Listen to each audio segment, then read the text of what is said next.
Pero noon, magandang gabi mga katorno. Dito tayo ngayon gabi, magluluto tayo ng ginisang kamatis. Taniman po ng sitay. Samahan niyo po kami. Ayan po, ginisang kamatis. Kailangan pa ng palakon?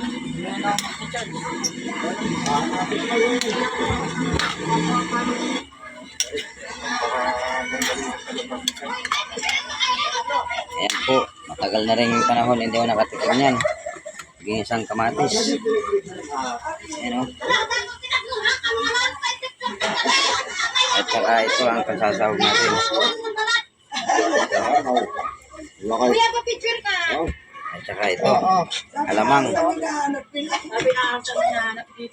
Kasi lapat na ng bota. Ayan o, kamatis o. Lapat na siya ng bota, guys.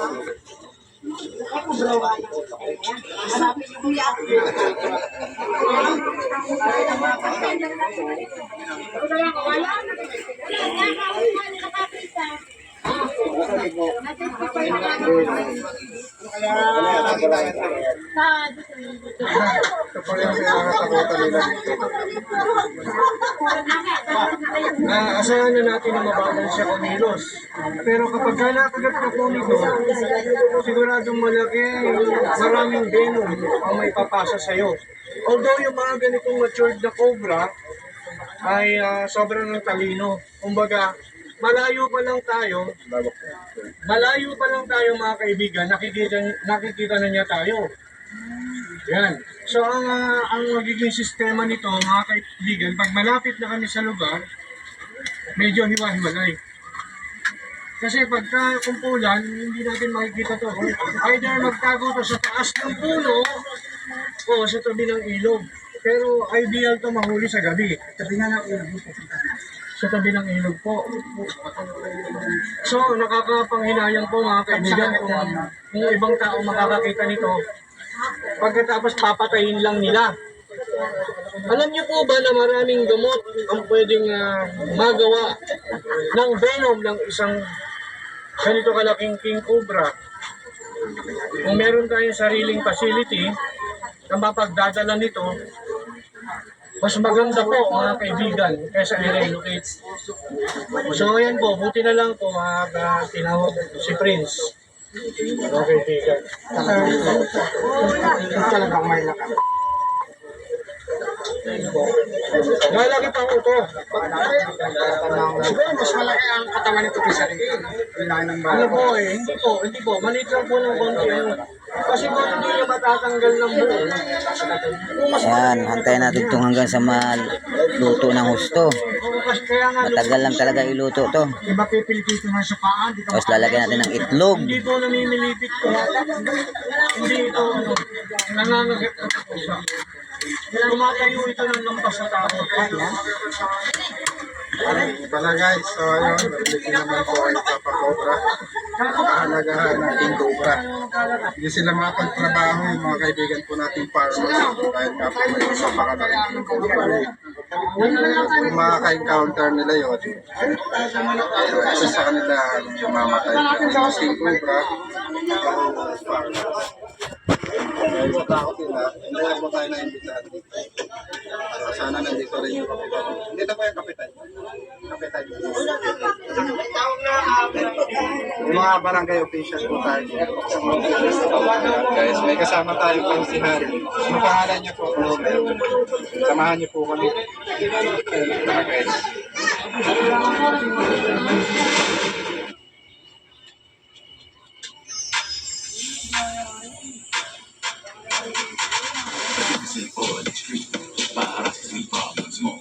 Step into relax your dreams with Ficacet Oil Extreme, your trusted Ginawa for sleep problems.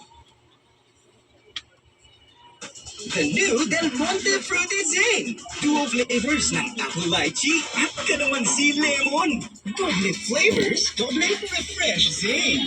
Del Monte Fruity Zing. 25 pesos lang. Pili na!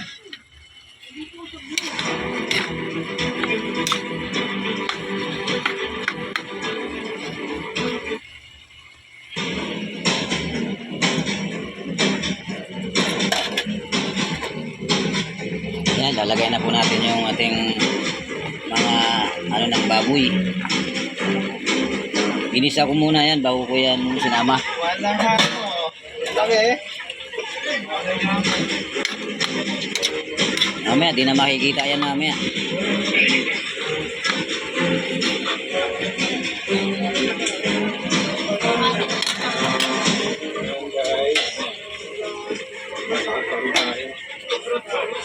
Medyo malayo pala yung area.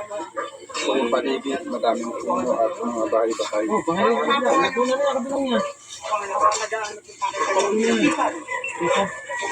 Saan? Ano pala yan? Tatawid lang tayo kung iba. Station lang pala yun guys. Mapakayawak mo ama. Ito pala yung natatanaw ko pag nasa station tayo.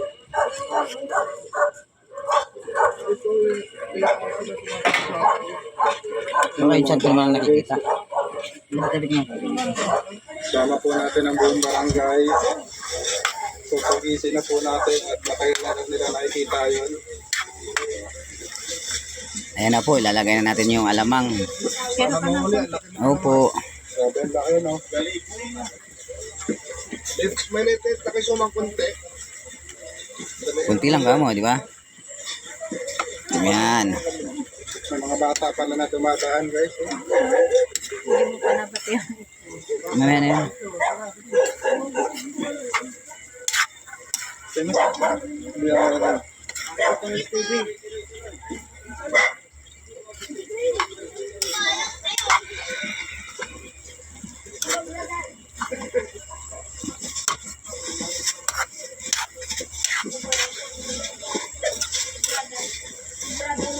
Ah, di ba? Sandok ko, mga sinauna pa itong sandok.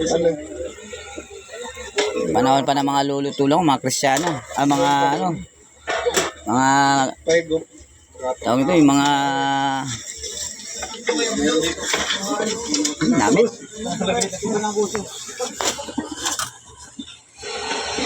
Mga Kastila pang panahon yun.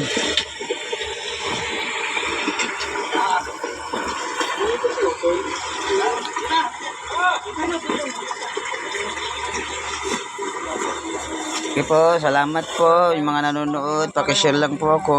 Salamat po. Tsaka ano nyo na rin. Bukas tayo ulit. Bye-bye.